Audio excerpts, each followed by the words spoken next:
kami sa kasalanan. Ang krus mong pinamatayan ay sagisag ng aming kaligtasan. Nuestro Padre Jesus Nazareno, dinaranggal ka namin.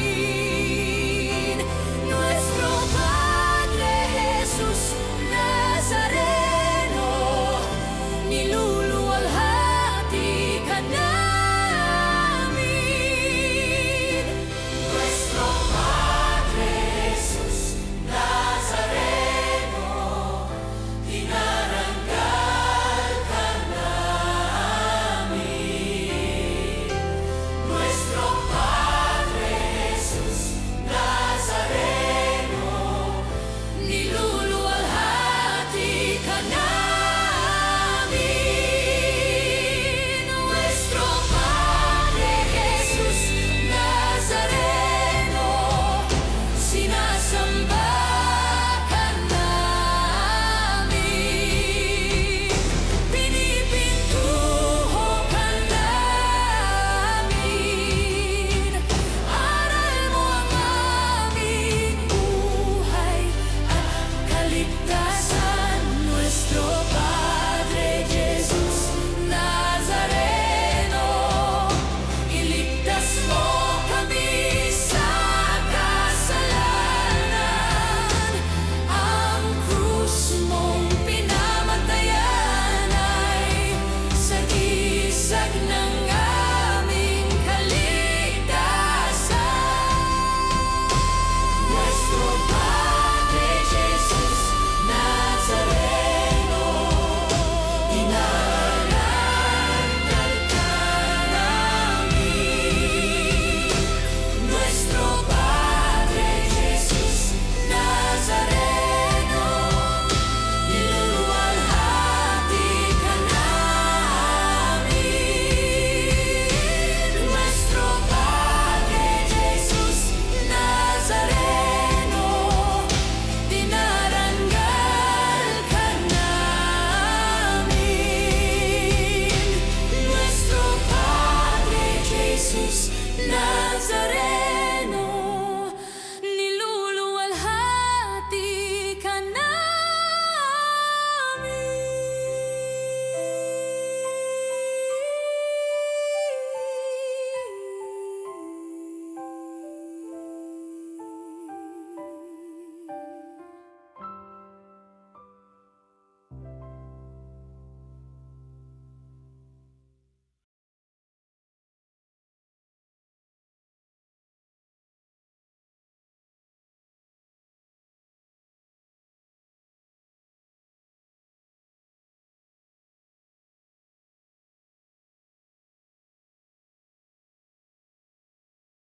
kayo at siya'y pagdangal magpakailanman.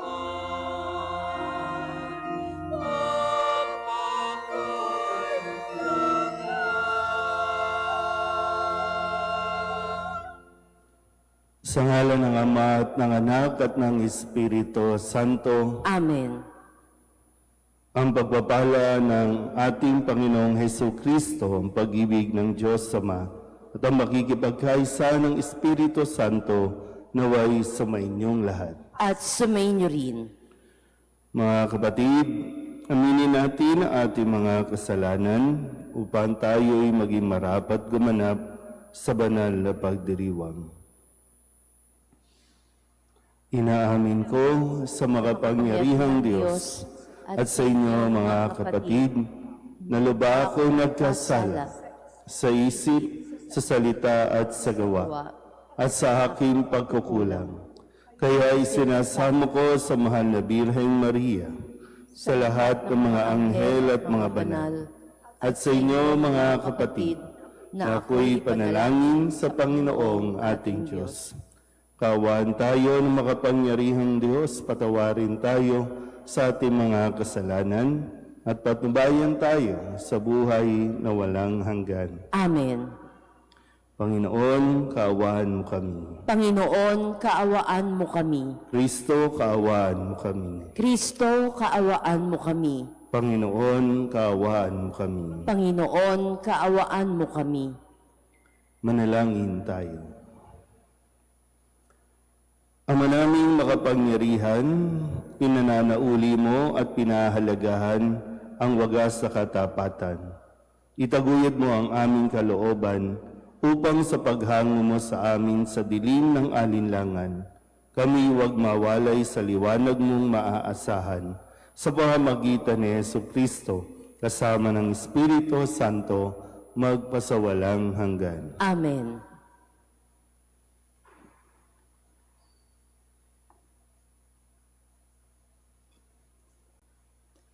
Pagbasa mula sa mga gawa ng mga apostol.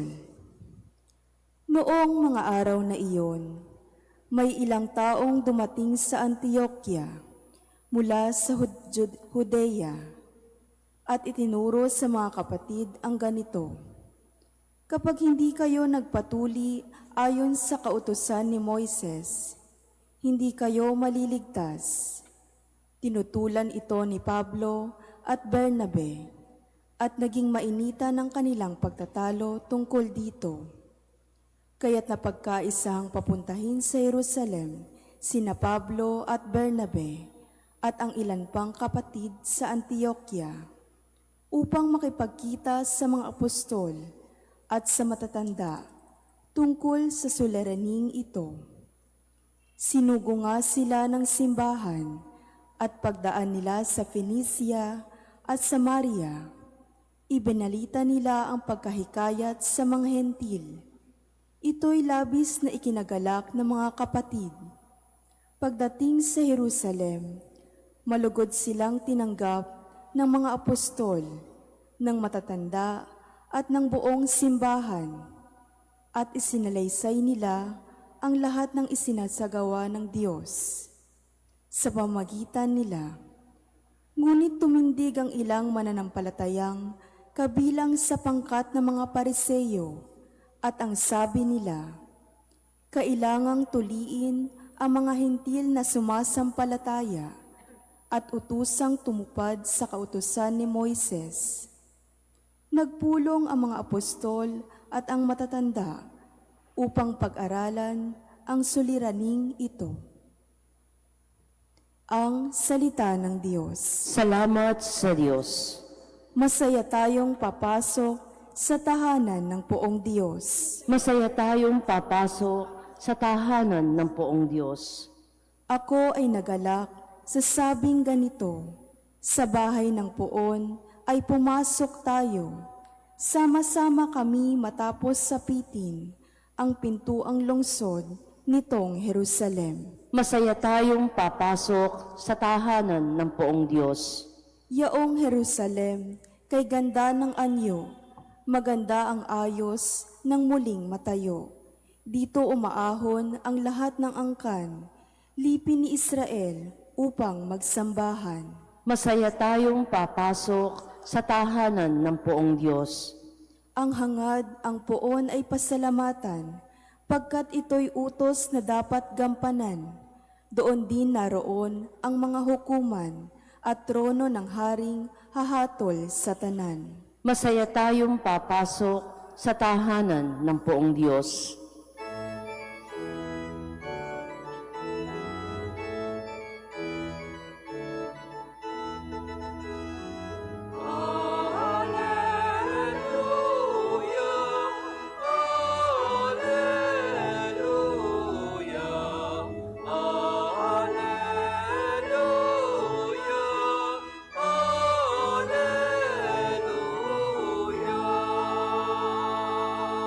Sa poon ay manatili, siya'y sa atin lalagi, mamungang maluwalhati.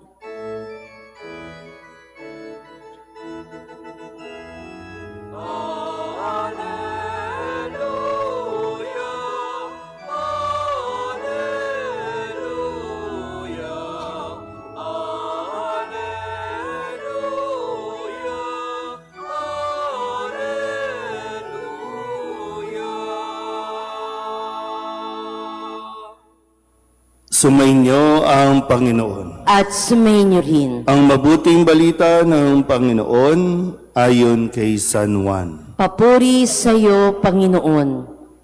Noong panahong iyon, sinabi ni Jesus sa kanyang mga alagad, "Ako ang tunay na puno ng ubas, at ang aking Ama ang tagapag-alaga. Pinuputol niya ang bawat sangang hindi namumunga, at kanya namang pinuputulan at nililinis ang bawat sangang namumunga upang lalong dumami ang bunga. Nalinis na kayo sa pamamagitan ng salitang sinabi ko sa inyo. Manatili kayo sa akin at mananatili ako sa inyo. Hindi makapamumunga ang sangang hindi nananatiling nakakabit sa puno. Gayun din naman, hindi kayo makapamumunga kung hindi kayo mananatili sa akin. Ako ang puno ng ubas, kayo ang mga sanga. Ang nananatili sa akin at ako sa kanya, ang siyang namumunga ng sagana. Sapagkat wala kayong magagawa kung kayo'y hiwalay sa akin. Ang hindi nananatili sa akin ay itatapon at matutuyo gaya ng sanga. Ang gayong mga sanga ay titipunin at susunugin. Kung nananatili kayo sa akin at nananatili sa inyo ang salita ko, hingin ninyo ang inyong maibigan at ipagkakaloob sa inyo. Napararangalan ang Ama kung kayo'y namumunga ng sagana, at sa gayo'y napatutunayang mga alagad ko kayo. Ang mabuting balita ng Panginoon. Pinupuri ka namin, Panginoong Hesukristo. Isang magandang umaga po sa inyong lahat. Ngayon po ay Miyerkules sa ikalimang linggo ng Pasko ng Pagkabuhay at tayo po ay napapatuloy din sa ating Ebanghelyo ayon kay San Juan at ito'y patungkol pa rin sa pag-ibig, kung paano ang paanyaya ng ating Panginoon ay piliin nating ibigin ang Diyos, kung paanong ang Diyos araw-araw ay pinipili tayong mahalin. Pero maganda pong mapagnilayan natin sa puntong ito na tayo po halos lahat na nararito medyo tumanda na at patanda pa rin. Iba sa inyo nag-asawa, iba sa inyo nakipagrelasyon, pero sa puntong ito ba naintindihan nyo na kung ano ang kahulugan ng pag-ibig at kung ano ang hinihingi sa isang taong nagpapahayag na siya ay magmamahal. Gaya ng nasabi ko, ang pagmamahal ay hindi lang basta damdamin o nararamdaman. Kasi kung nararamdaman yan, maaari kong itanong, ano nangyari? Bakit nawala yung damdamin nyo na noon ay talagang marubdob, no? Yung pagmamahalan ninyo na lagi nyo na siyang tinitibok ng aking puso. Diba ganyan? At talagang ipinaglalaban ninyo. Kahit na maraming tao ang nagsabing wag siya, pero ipinaglaban ninyo. Kasi yung sinasabing, siya ang tinitibok ng aking puso. Pero ngayon, na-realize nyo na ba na hindi lang basta ito, kasi kailangan ito? Kasi kailangan desisyon, kailangan matino ang pag-iisip natin. Kaya nga pipiliin mo kung sino ang iyong mamahalin. Hindi yan para bang bulag, no? Sabi, love is blind. Hindi. Pipiliin mo ang iyong mamahalin. At kapag nakapili ka, ang tanong ay, meron ba siyang kapasidad para manatili? O baka hanggang 1 year lang, 2 year lang, contract lang. Kasi yung kapasidad, mahalaga din katangian. No? Sinasabi natin na mahalaga yung mapagmahal siya. Pero yung kasunod ay, kaya ba niyang manatili, masustain, kung hindi man i-improve, masustain man lang, pero wag bababa yung kalidad o quality ng pag-ibig na dapat nating ipinapakita. So, kayo ba, sa tingin nyo, may kapasidad ba kayong magmahal? At kasunod niyan, may kapasidad ba kayong manatili? Kasi yung sabi ni Kristo na ito yung paanyaya niya, manatili kayo sa akin. At ang nananatili sa Kanya, yun ang nagbubunga. At sa pakikipag-ugnayan, inaasahan na magbubunga ang isang relasyon. Ano ba sa tingin ninyo? Nagbunga ba o... Kasi, di ba sabi nga, ang mga nakakabit sa Kanya bilang sanga at ang nananatili sa Kanya, di ba hindi naman yung basta, okay, nakakabit lang. Pero ang sabi dito, no, sa isang talinghaga na sinasabing nililinis, mayroong pruning, mayroong pagtatapyas, no, may mga inaalis para nang sa ganun mas mamunga. Ito yung mga pagsubok, ito yung mga hirap na dapat pagdaanan, ito yung mga dapat na masakit man pero kailangan alisin. Kaya nga kapag nagsusumpaan ang dalawang nagmamahalan, ang sasabihin sa hirap at ginhawa. Kaya mo bang manatili sa hirap at ginhawa? At yung mga nananatili sa hirap at ginhawa, yun yung talagang nagtatagumpay, yun yung talagang nagbubunga ang kanilang pagmamahalan.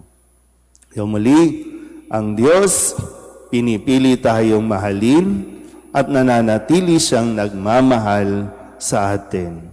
So ngayon, ikaw, kung pipiliin mong mahalin ang Diyos, kaya mo bang manatili sa Kanya? Amen.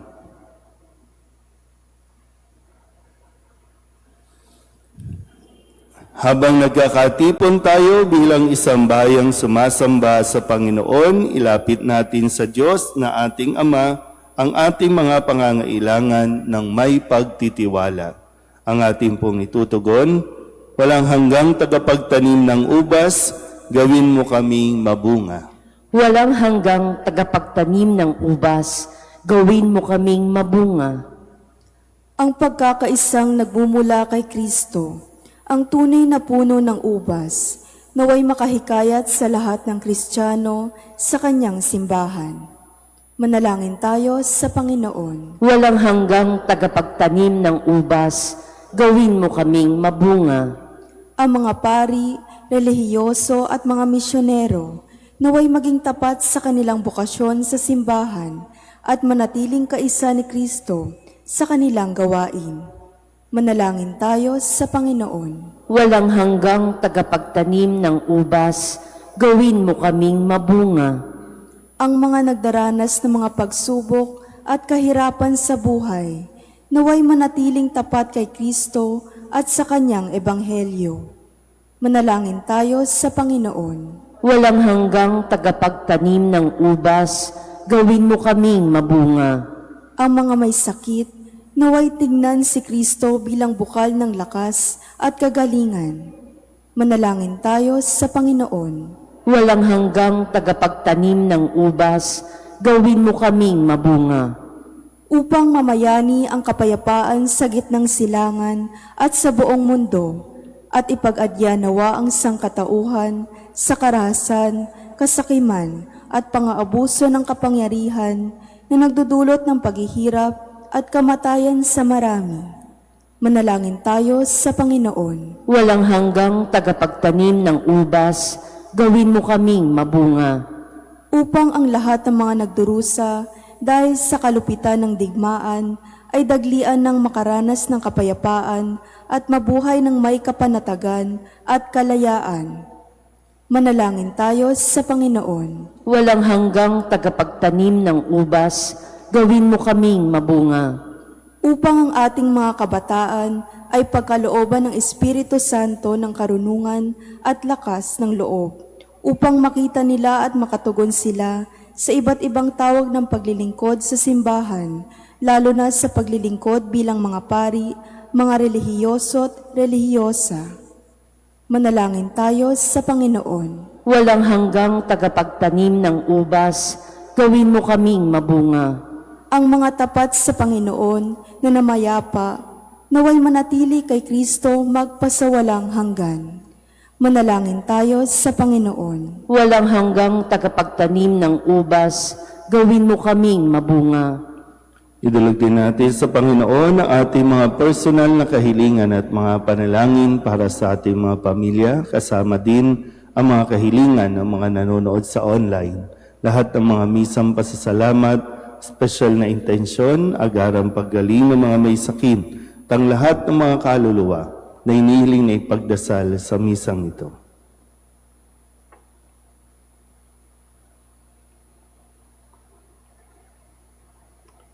Ang lahat ng ito inihiling namin sa ngalan ni Kristong aming Panginoon. Amen.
Manalangin kayo mga kapatid upang paghahain natin ay kalugdan ng Diyos Amang makapangyarihan. Tanggapin nawa ng Panginoon itong paghahain sa iyong mga kamay, sa kapurihan niya at karangalan, sa ating kapakinabangan at sa buong sambayanan niyang banal. Ama naming lamika, ipagkaloob mong kami ay laging magalak sa pagdiriwang ng Pasko ng pagkabuhay ng iyong anak, upang ang ginagawang patuloy na pagsagip sa amin ay maging sanhi ng aming ligayang walang maliw sa pamamagitan niya kasama ng Espiritu Santo magpasawalang hanggan. Amen. Sumainyo ang Panginoon. At sumainyo rin. Itaas sa Diyos ang inyong puso at diwa. Itinaas na namin sa Panginoon. Pasalamatan natin ang Panginoong ating Diyos. Marapat na siya ay pasalamatan. Ama naming makapangyarihan, tunay ngang marapat na ikaw ay aming pasalamatan, ngayong ipinagdiriwang ang paghahain ng Mesiyas, ang maamong tupa na tumubos sa aming lahat. Ang katawan ng anak mong sa krus sa bayubay ay handog ng pag-ibig na walang kapantay. Ito ang paghahain ganap mong kinalugdan. Ito ang nilunggati ng dating pag-aalay. Ang buong sarili ng anak mong si Jesus ay inihain sa iyo upang kami matubos. Siya ang dambana at paring naghahandog. Siya pa rin ang tupang handog na ibinukod.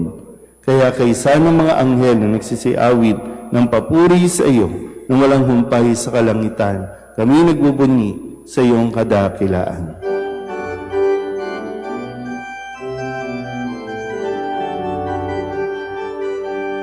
Santo, Santo, Santo, Panginoong Diyos sa mga hukbo, napupuno ang langit at lupa ng kadakilaan mo. Hosana, Hosana, Hosana.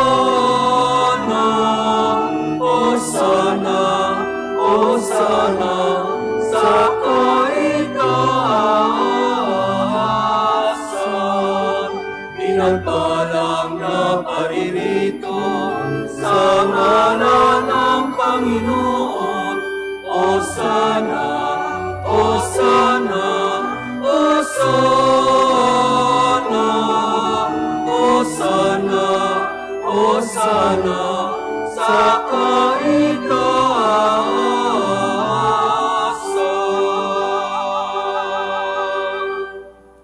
Ama naming banal, ikaw ang bukal ng tanang kabanalan.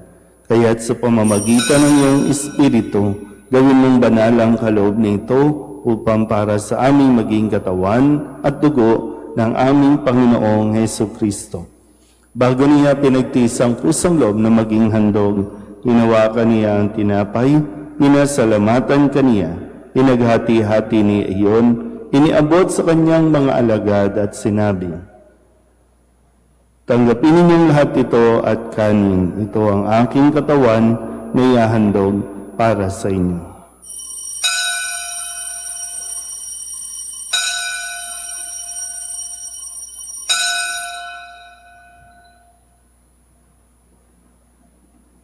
Hindi naman nang matapos ang hapunan, hinawakan niya ang kalis, muli kaniyang pinasalamatan. Iniabot niya ang kalis sa kanyang mga alagad at sinabi, "Tanggapin ninyong lahat ito at inumin. Ito ang kalis ng aking dugo, ng bago at hanggang tipan. Ang aking dugo na ibubuhos para sa inyo at para sa lahat sa ikapagpapatawad ng mga kasalanan. Gawin ninyo ito sa pag-alaala sa akin."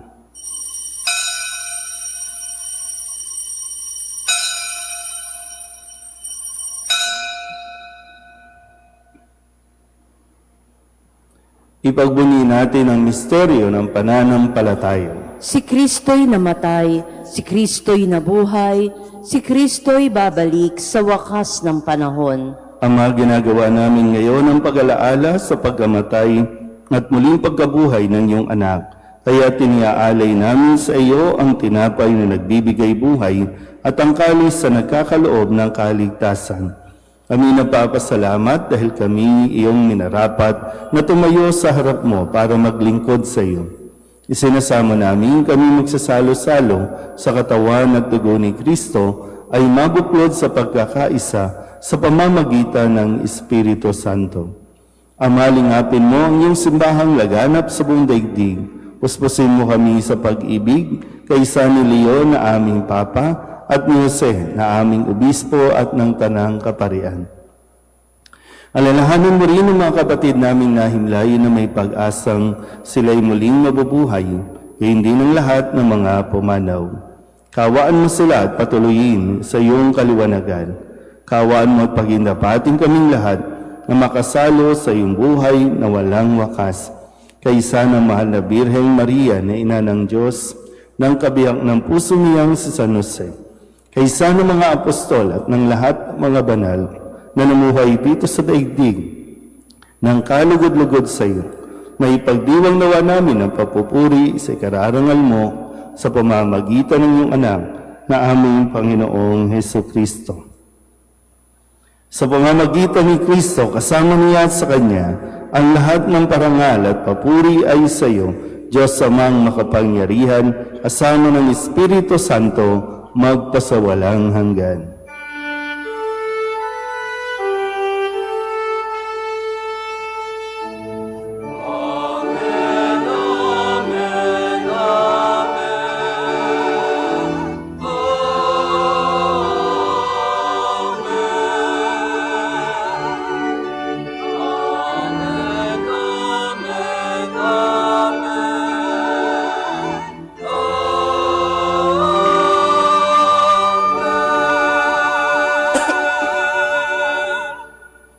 Sa tagubilin ng mga kagagaling na utos at turo ni Jesus sa Panginoon natin at Diyos, ipahayag natin ang lakas loob.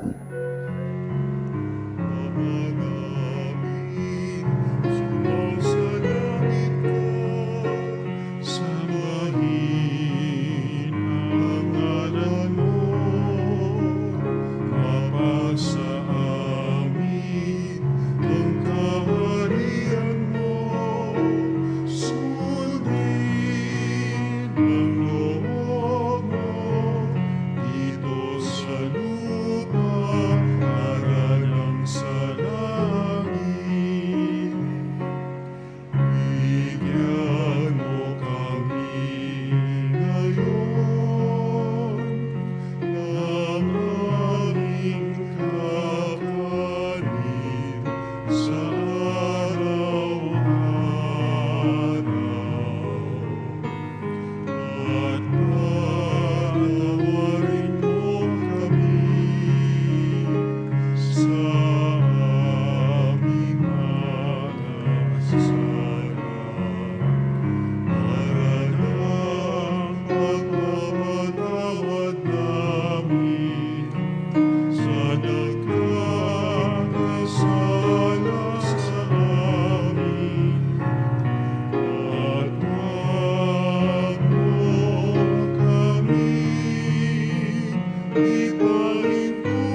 Manamin kami iadya sa lahat ng masama, pagkalooban ng kapayapaan araw-araw, iligtas sa kasalanan at ilayo sa lahat ng kapahamakan, samantalang aming pinananabikan ang dakilang araw ng pagpapahayag ng tagapagligtas namin sa Jesucristo. Sapagkat iyo ang kaharian at ang kapangyarihan at ang kapurihan magpakailanman. Amen. Panginoong Jesucristo, sinabi mo sa iyong mga apostol, kapayapaan ang iniiwan ko sa inyo, ang aking kapayapaan ang binibigay ko sa inyo.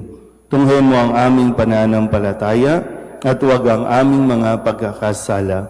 Pagkalooban mo kami ng kapayapaan at pagkakaisa ayon sa iyong kalooban, kasama ng Espiritu Santo, magpasawalang hanggan. Amen. Ang kapayapaan ng Panginoon ay laging sumainyo. At sumainyo rin. Mabigayan po tayo ng kapayapaan sa isa't isa.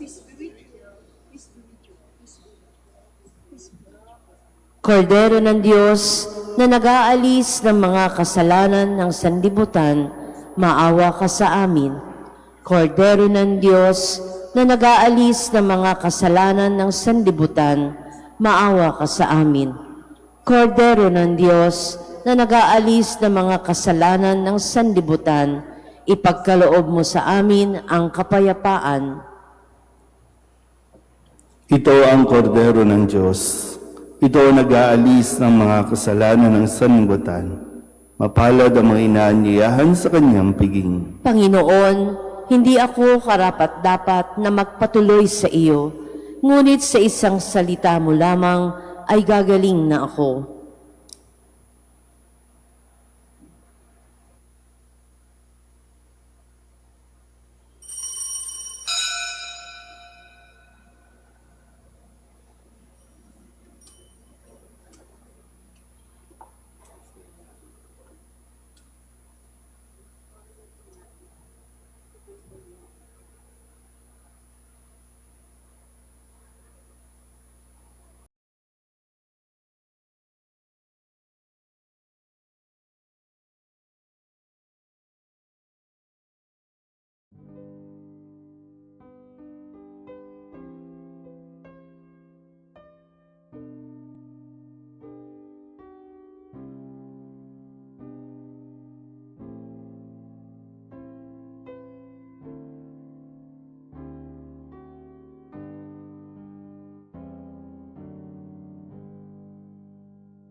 Manalangin tayo.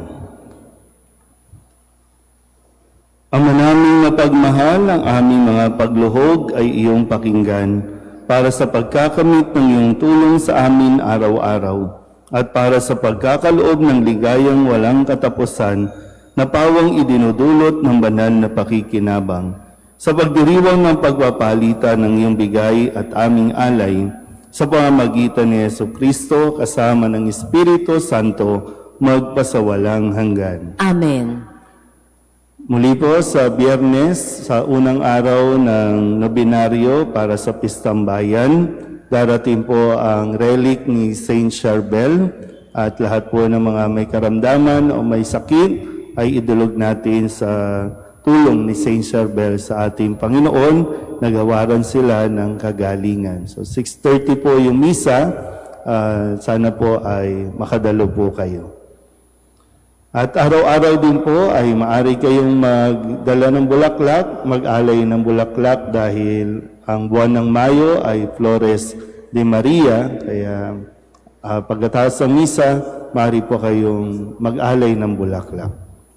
Sumainyo ang Panginoon At sumainyo rin. at pagpalain kayo ng makapangyarihang Diyos, Ama at Anak, at Espiritu Santo. Amen. Tapos ang banal na misa, humayo tayo sa kapayapaan ni Kristo. Salamat sa Diyos. Magandang umaga po.